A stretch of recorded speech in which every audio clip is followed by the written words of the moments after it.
மனிதாபிமான உதவிகளில் கை வைத்த அதிபர் டிரம்ப் 100க்கும் மேற்பட்ட ஊழியர்களை பணிநீக்கம் செய்ய உள்ள சீர்திருத்த திருச்சபை. மனிதாபிமான உதவிகளை அமெரிக்கா முடக்கியதன் விளைவாக சுவிஸ் புராட்டஸ்டன்ட் சீர்திருத்த திருச்சபையின் நிவாரண அமைப்பு 100க்கும் மேற்பட்ட ஊழியர்களை பணிநீக்கம் செய்ய உள்ளதாக தகவல் வெளியாகியிருக்கிறது.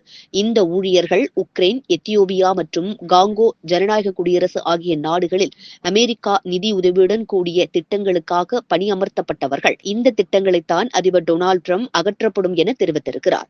இந்த 3 நாடுகளில் மனிதாபிமான திட்டங்கள் அனைத்தும் அமெரிக்கா நிறுவனத்தால் மட்டுமே நிதியளிக்கப்படுகின்றன. டிரம்பின் அதிரடி முடிவால் கிட்டத்தட்ட 80,000க்கும் மேற்பட்ட உதவி பெறுபவர்கள் இதனால் பாதிக்கப்படுவார்கள் என தெரிகிறது.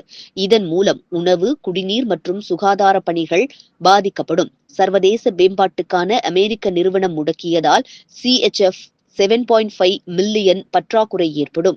இதனிடையே அமைப்புக்கு எதிர்காலத்தில் பாதிப்பில்லை என்ற போதிலும் மிகப்பெரிய வருமான இழப்பாகும். இது மட்டுமின்றி கடந்த ஆண்டுக்கான நிதியை கூட அமைப்புக்கு தரவில்லை என்ற குற்றச்சாட்டும் அமெரிக்கா மீது போடப்பட்டிருக்கிறது. அமெரிக்காவின் மனிதாபிமான உதவி முடக்கப்பட்டதை தொடர்ந்து லுசானை தளமாக கொண்ட அரசு சாரா நிறுவனமான டெட்டர்ஸ் ஹோம்ஸ் ஆண்டு பங்களிப்பில் $10 மில்லியன் இழந்ததாக முன்னதாக அறிவித்தது. 9 நாடுகளில் உள்ள திட்டங்கள் பாதிக்கப்பட்டுள்ளன.